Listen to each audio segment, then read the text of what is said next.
Hey guys, it's your boy M.K.S here, back in another video. Hope my voice is clear enough. As ever, I would love to hear your thoughts at the end of this video of what you think, or any ideas or suggestions you have, and I welcome any support on my channel, including views, new subscribers, sharing the video, liking the video, or supporting the channel in any way you can. I really appreciate that. And this month, and also May and June and some of August as well, I hope to support Asian empowerment, unity, Pan-Asianism, and things like that, as I've mentioned in parts 1 and 2. So please check out parts 1 and 2 if you haven't already done so.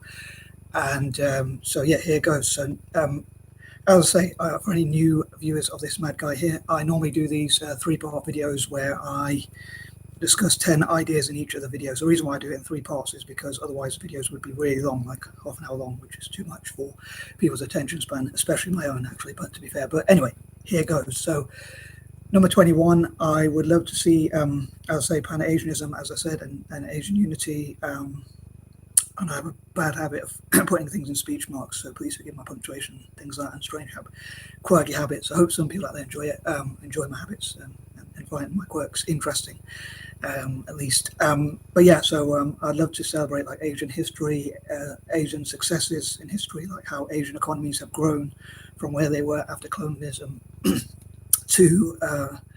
to where they are now. Some people could probably call me a social justice warrior, but I'm a bit of a chicken, so I probably call myself a social justice supporter, as someone who supports justice, I suppose, or what I see as justice. Like, so I think as those countries were colonized, I love to support Asia.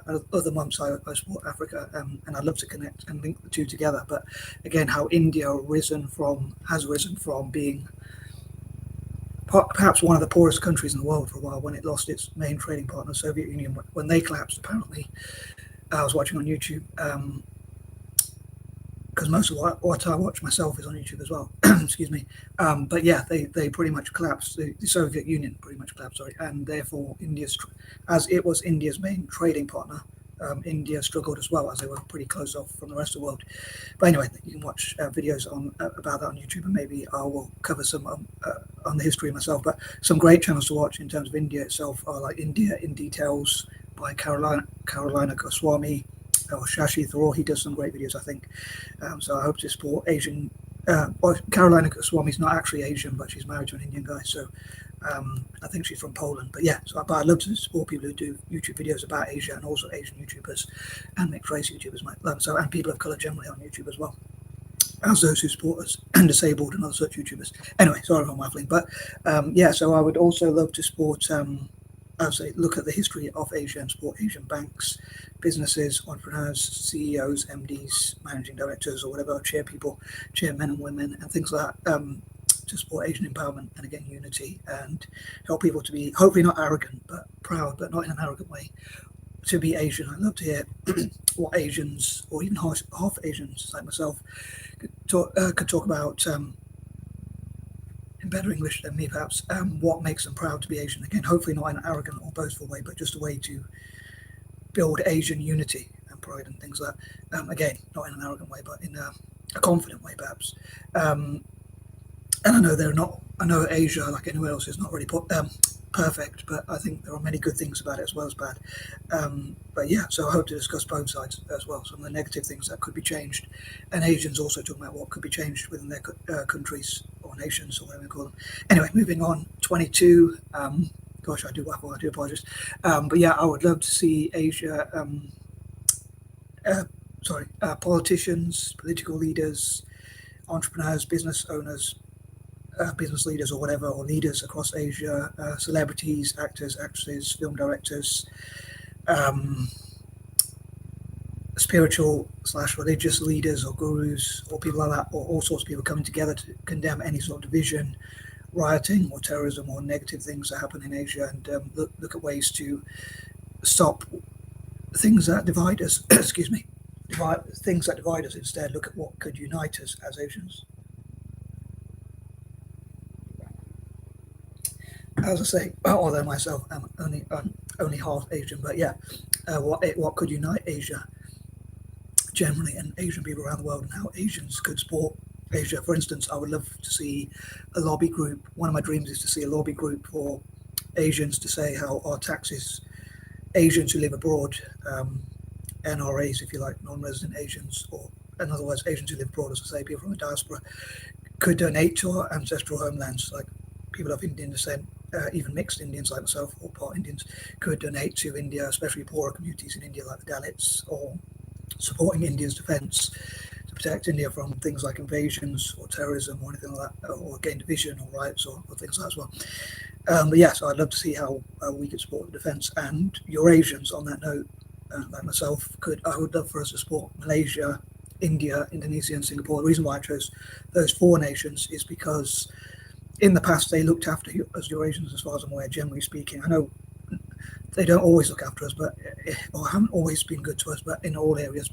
And some people in those countries probably don't like Eurasians or other groups or outsiders. But on the whole, they've looked after us. Like they gave us our own places to stay and things like that, where other countries didn't really give us that support. So in India's case specifically, they've even given us seats in Parliament. So I hope they reinstate some of those rights which have been taken away by Mr. Modi and bring those rights back. And in return, hopefully Anglo-Indians will look how we can benefit India and the rest of Asia, including security, protecting against invasions, riots, terrorism, or any potential threats like that, and look at how ways we can benefit the economies of Asia, especially India, in terms of financial support and security, protection, and things like that. Anyway, moving on, 23, again, I would love, on that note, as I said, I would love to tackle poverty like the Dalits in India and across Asia, like at the moment with China's zero COVID policy. They've had a lot of people who are struggling to get food.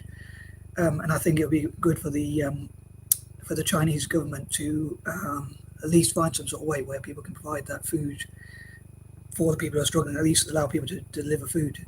It seems a bit of a silly policy that they're saying we need to protect people from what many people might describe as a very severe flu at worst, to actually starving. It's like you're gonna struggle each way, so either way, so you might as well allow people to deliver food. Hope that makes sense. But yeah, as I say, I'd love to tackle poverty and raise awareness of physical, mental, and learning disabilities or difficulties, so that people in Asia can be more accepting and understanding and empathetic of each other, as well as like promote animal rights, children's rights, unity, sympathy, empathy, compassion for each other, and things like that, again with special focus on Asia. Number 24, as I said, I can't remember if it was in part 1 or part 2, but I would love to see Central Asia be a pivotal point or central point which unites all of Asia together.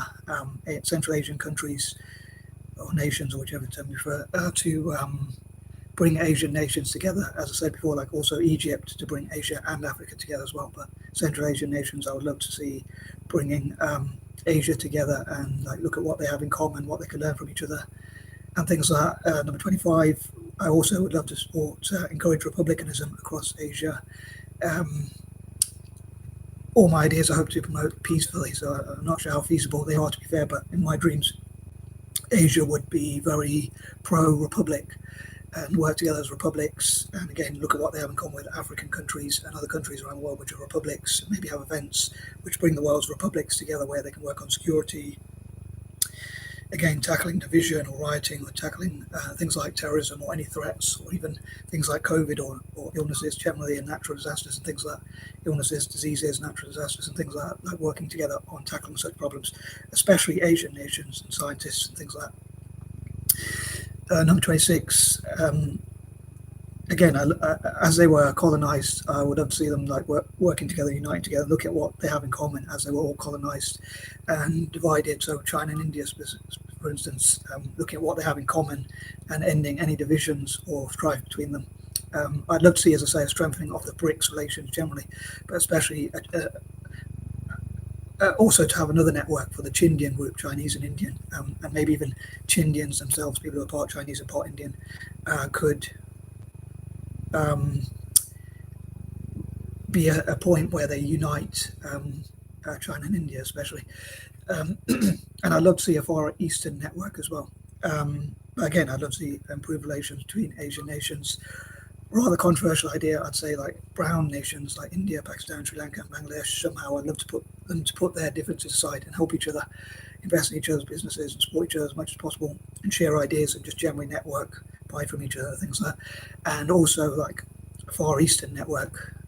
I used to say Oriental, but apparently that's not a political correct term. But anyway, number 27, I'd love to see that like rewards and awards for those basically to be honoured, honouring all those basically who, for want of a better way of putting it, who contribute to Asian unity and peace and tackling poverty and things like that across Asia.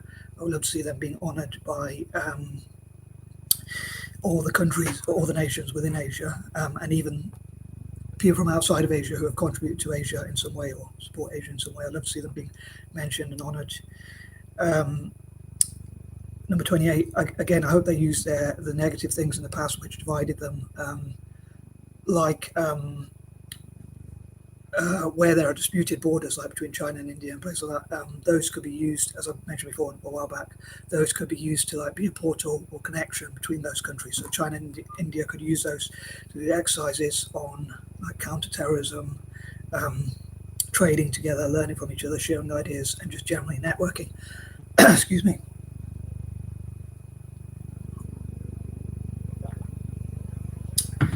Number 29, in the future, I'd also, every Monday, I would love to talk about Eurasians, or part Asians, or even Blasians, part Asian, part Black and part Asian, or part European, part Asian, part Asians' role within Asia, within Asian nations, and how we could contribute, like I say, towards tackling division or including rioting, or just generally helping with science, or finding ways to prevent terrorism or things like that as much as possible, or being well. I may dream, as I say. And trying to think of any points. I think there was a few points I was going to say, but I forgot. Number 30, yeah, I hope to continue on these videos. The idea of this video was to try and organize my thoughts for some of the things I want to cover. Like I hope to cover the Chindian network, how BRICS could strengthen its relationship, even though they might disagree with each other on things. I think they should condemn the war or any wars that go on, including between Russia and Ukraine, in a careful way.